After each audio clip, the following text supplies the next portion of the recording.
La Corporation de développement communautaire est fière de vous présenter sa série de podcasts Différences enracinées. L'objectif est de vous faire connaître et découvrir les organismes communautaires et d'économie sociale du territoire de la MRC de Masquinongé, mais aussi les humains qui y travaillent. Bonne écoute!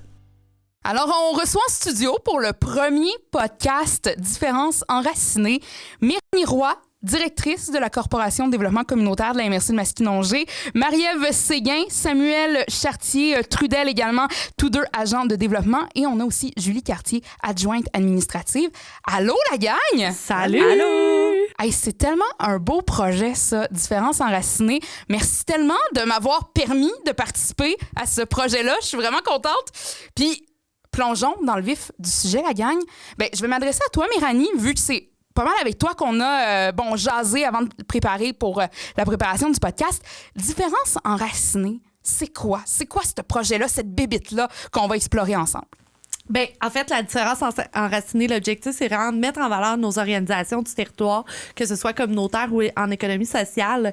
On avait vraiment envie de les mettre en valeur, de faire ressortir les gens qui travaillent derrière ces organisations-là, de démontrer tout le travail qu'ils font avec des fois un peu moins de moyens que le réseau public ou autre, mais de voir vraiment tout ce qu'ils réussissent à faire par et pour la communauté. C'est vrai, ça. Nos organismes communautaires, là, des fois, là, ils ont peu de ressources, oui. Puis ils réussissent à faire des miracles, tout simplement, vraiment. Puis la Corporation de développement communautaire de la MRC, bon, vous offrez de nombreux services, vous organisez des concertations, vous représentez des organismes, vous offrez de la formation, mais selon vous, puis là, je pose ça là, at large, je pose ça à toutes vous autres, c'est quoi la plus grande différence que vous faites pour les organismes de la MRC de Masquinongé? Bien, tu sais, tu as nommé plusieurs services qu'on offre, mais on offre aussi le soutien. Je pense que c'est là qu'on fait vraiment notre différence. Puis le fait aussi qu'on soit un regroupement, qu'on crée vraiment une union, un lien entre toutes les organisations.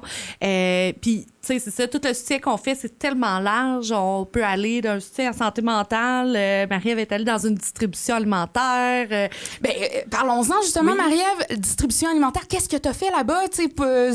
Dans le fond, pour aider l'organisme qui manquait de bénévoles, j'ai été pour la préparation de la distribution. Donc, dès qu'ils reçoivent leurs denrées, il faut tout distribuer, pas distribuer, mais mettre à des endroits différents selon ce qu'on reçoit, savoir combien il y a de produits, puis pour que le lendemain, on puisse savoir combien de produits on peut donner selon le nombre de personnes qui viennent les chercher. Donc, c'est vraiment à l'avance que j'étais là pour aider. Donc, dans le fond, vous, quand vous avez accepté l'emploi à la Corporation de développement communautaire, le tout autre tâche connexe, il était très important. Oui. C'est ce que j'en comprends.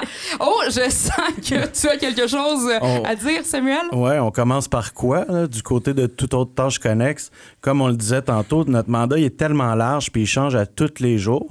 Puis, par exemple, Marie-Ève, oui, qui va directement voir l'organisme à la Maison de la famille, faire de la distribution alimentaire, mais on peut tout aussi bien rencontrer des élus puis faire avancer les dossiers pour la représentation. Les deux tâches sont aussi importantes l'une que l'autre. Donc, c'est comme ça qu'on se complète puis c'est comme ça qu'on défend notre monde aussi. Puis on a beaucoup de ponctuels aussi, tu sais, à la journée même, à la pièce, on en reçoit un appel, finalement ça se transforme en rencontre, qui se transforme en soutien pendant un certain temps, tu sais. Mais notre base, c'est nos membres. Fait que notre priorité, c'est eux. Puis quand on reçoit un appel, on tasse tout le reste pour être là pour eux, puis leur permettre à eux d'aller au bout de leurs actions puis de leur mobilisation. Est-ce que tous les organismes communautaires sont membres de la CDC ou il y a quelque chose à faire pour ça? Non, ils sont pas mal tous membres chez nous. On a de plus en plus aussi d'organisations au niveau régional qui doivent desservir la Mauricie, qui tendent à venir plus sur le territoire de Masquinongé, mieux se faire connaître et tout ça. Mais majoritairement, ils sont pas mal tous membres. Puis là, on a envie d'élargir aussi vers les organisations bénévoles. Le meilleur exemple, c'est Coup de pouce Yamachiche, qu'on collabore beaucoup avec eux puis qu'on aimerait pouvoir offrir un certain soutien pour une cotisation là, vraiment symbolique. Là, mais on aimerait ça rejoindre ces organisations-là aussi pour leur permettre d'embarquer dans le réseau puis d'avoir tous les avantages qu'offre ce beau réseau-là. Et un bon exemple du moment où est-ce que vous avez été là pour vos organismes, un beau moment, c'était pas mal la panique, je pense, l'état d'urgence, si je vous dis 12 septembre 2018. Je pense que c'est une date qui vous dit tous quelque chose, une date où vous avez fait une grande différence pour les organismes d'ici. Oui, dans le fond, pour vous expliquer, pour vous remettre en contexte, ou ceux qui n'étaient pas sur le territoire ou qui ne se rappellent pas, dans le fond, Louisville a été obligé de condamner son centre communautaire. Il a fallu que les 7... Nous, à la CDC, on avait 7 membres, 7 organismes membres qui étaient au centre communautaire, qu'il a fallu qu'ils se relocalisent. Alors là, qu'est-ce que nous, on a fait, c'est qu'on a été vraiment... C'est là qu'on a été vraiment... mis de l'avant, faire l'intermédiaire avec les médias locaux qui voulaient savoir ce qui se passait. Aussi, mettre en relation nos autres membres qui voulaient aider les membres qui étaient affectés. Il y a eu beaucoup de collaboration. Ça, c'est une fierté qu'on a d'avoir vu la force du réseau. Ça a été de voir aussi, par la suite, il y a eu des organismes qui se sont... Bon, évidemment, on cherchait tous un endroit où aller après ça pour continuer d'offrir les services ou pouvoir les réoffrir le plus rapidement possible. Je me souviens, il y en a eu des organismes qui ont décidé, on achète une bâtisse. Il me semble que le Centre des femmes, l'héritage, c'était un peu ça. Oui, le Centre des femmes a été 1 an dans les locaux de la CDC, le temps de pouvoir faire l'achat de la maison. Après ça, il y a eu la pandémie, mais là, ils sont très bien installés, très bien actifs, puis je pense qu'ils sont très contents. Mais ça, là-dessus, pour trouver, relocaliser, vous aussi, vous avez dû être très en demande pour les organismes qui devaient... Comment ça fonctionnait? Est-ce qu'ils vous demandaient, avez-vous vu des endroits où est-ce qu'on pourrait aller, ou c'était plus vous qui leur suggériez des choses? C'est venu tout seul, tout le monde nous appelait. Il y avait des commerçants, il y avait des privés qui nous appelaient pour offrir les services, même pour relocaliser la bibliothèque, les AA. Mais nous, on se concentre sur nos membres. Alors, même si on a été un peu les représentants du communautaire à ce moment-là, c'est là que la population, je pense, a découvert qu'est-ce que fait la CDC. OK, ce serait vraiment ça qui aurait été le déclencheur. Ben pas le déclencheur, mais vraiment la prise de conscience peut-être des gens qui se disent OK, la CDC, là, c'est important. Puis toi qui es adjointe administrative, corrige-moi si je me trompe, mais les appels, c'était pas mal toi sur qui ça tombait, là. J'en ai pris beaucoup. Et comme Méranie disait tantôt, dans ce temps-là, on met toutes les autres actions, les activités régulières de côté pour se concentrer sur la problématique. L'urgence. C'est ça. Et parmi les organismes membres de la Corporation de développement, on retrouve la Maison de Jeunes, l'Éveil jeunesse de Louisville. On a justement posé la question à Marc Bellemare, qui est membre de votre comité d'administration également et coordonnateur à la Maison de Jeunes de Louisville. Quelle était l'importance de la CDC pour les organismes? On l'écoute. L'impact, la force d'être en groupe, c'est important. C'est la CDC qui me l'emmène, moi, pour la Maison de Jeunes. Souvent, les organismes ont des petites équipes de travail aussi. Fait que, tu sais, comme moi, je suis coordonnateur, mais j'ai un animateur temps plein présentement. Fait que des fois, d'être en contact avec d'autres organismes, avec des réalités aussi, des fois, qui peuvent se ressembler ou même qui peuvent être différentes, ça peut nous emmener aussi à évoluer en tant qu'organisme. J'aimerais ça savoir... Tu sais, on parle beaucoup de front commun aussi, la CDC, c'est ça. Moi, je vois un peu comme un syndicat pour nos organismes communautaires. Je me trompe-tu en disant ça ou? Ben oui, puis non, je te dirais, là. En fait, tu sais, l'objectif, c'est vraiment de pouvoir faire plus tous ensemble. Tu sais, c'est vraiment ça, la base là, de la CDC. C'est de tous s'unir pour avoir une force commune puis aller chercher plus pour les groupes. Mais est-ce que vous avez un exemple ou est-ce que vous avez fait front commun pour une cause, un objectif? Vous êtes arrivé devant nos élus, vous avez dit, OK, voici, par exemple, une problématique ou un projet qu'on a, tous les membres ensemble, et on veut le réaliser. Comment vous faites pour nous aider? Est-ce que vous avez un exemple concret de ça?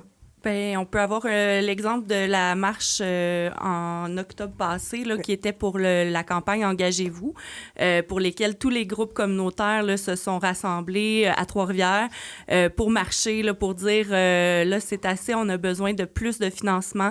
Fait qu'on est allé, on est parti dans le centre-ville pour aller jusqu'au devant des bureaux de Jean Boulet pour qu'ils puissent comprendre là, qu'on a besoin de plus pour avancer puis pour travailler avec toutes les problématiques qui se passent dans le communautaire.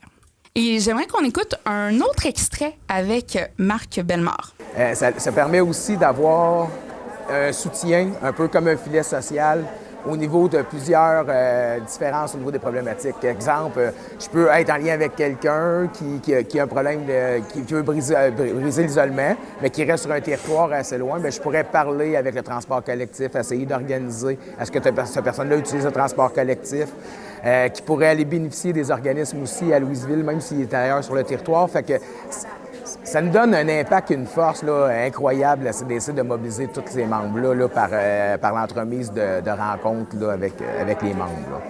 Est-ce que vous avez en tête un moment où est-ce que vous avez vu 2 organismes ou plus collaborer ensemble? Il y en a tellement. C'est ça qui est vraiment drôle. C'est qu'il y en a tellement, tu sais, c'est ça aussi que ça amène la CDC, c'est les liens vraiment serrés puis significatifs que les organisations tissent entre eux.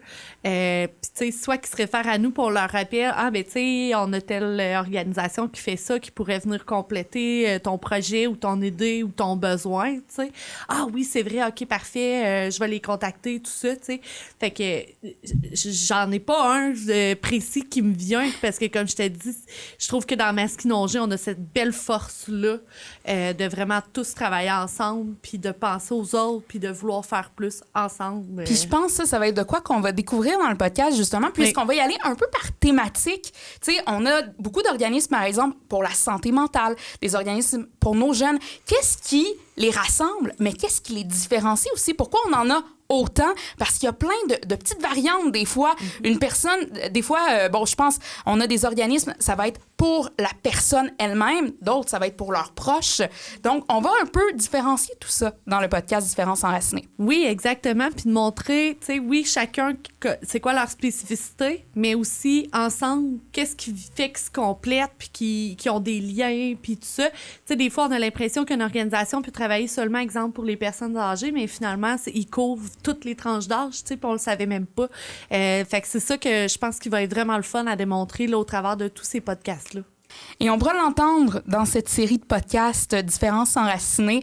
On a des organismes qui sont enracinés dans la communauté depuis un bon moment déjà. Je pense notamment au Centre d'action bénévole de la MRC qui, ça fait, écoute, au-dessus de 50 ans, je pense, qu'ils sont... C'est leur 50e anniversaire. C'est ça, donc ça fait assez longtemps. Mais on en a des beaucoup plus récents, comme l'Escouade d'itinérance, notamment, que vous avez aidé dernièrement. On les recevra d'ailleurs plus tard dans un prochain podcast.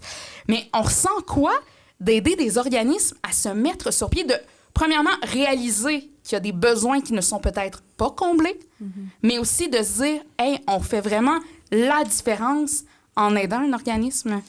Bien, tu sais, à la base, l'itinérance, on pense qu'il n'y en a pas sur le territoire parce qu'elle est pas visible. C'est beaucoup du sans domicile fixe où les gens sont plus cachés.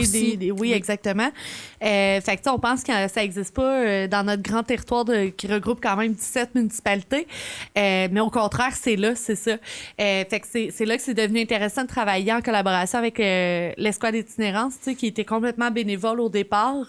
Il s'implique aussi à Trois-Rivières, mais à force d'être connus, de parler avec les gens des autres organisations, tout ça, ils se sont vraiment rendus compte qu'il y avait un besoin réel sur notre territoire. Puis de les accompagner là-dedans, écoute, c'est gratifiant, c'est stimulant.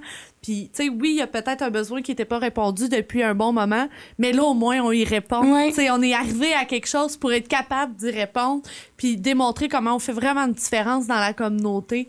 De faire ressortir ça auprès des gens de la population, tu sais, c'est le fun parce que c'est le fun dans le sens où les gens font comme « Ah ouais, ben OK, attends un peu, je peux peut-être faire un bout avec vous autres. » Tu sais, moi aussi, il y a plein d'entreprises qui se sont associées à l'Escouade d'itinérance sous différentes formes. Ils ont reçu plein de dons aussi financiers, matériels, etc. Donc, tu sais, c'est tout ça qui est gratifiant, je pense, dans notre travail à nous, là. Et mettons, moi, Billy Leroy, je réalise il y a un problème, il y a une problématique, il faudrait fonder un organisme ou quelque chose. Dans le fond, c'est vous que je vais voir comment ça fonctionne de monter un organisme, mettons, de A à Z en 30 secondes. En 30 secondes, ben écoute, on va reprendre l'exemple de l'Escouade. Oui, c'est Karine est arrivée chez nous, elle m'a m'a appelé en disant « Écoute, on fait ça depuis un moment, on a envie de mettre ça en place plus concrètement. Qu'est-ce qu'on fait? Comment est-ce qu'on s'en allait? » Fait qu'on s'est jasé ça par Zoom pendant 2 heures, 3 heures, je pense même à la limite, pour prendre le temps de voir tous les volets. On est allé étape par étape. Moi, je fais les liens aussi avec, exemple, la table régionale des organismes communautaires, ma table nationale des CDC qui est notre regroupement, et tout ça pour vraiment mettre ça en place, mais y aller de la bonne façon. Fait que oui, on nous appelle, puis c'est pas parce qu'il y a un besoin qui n'est pas répondu présentement qu'il faut nécessairement créer une organisation.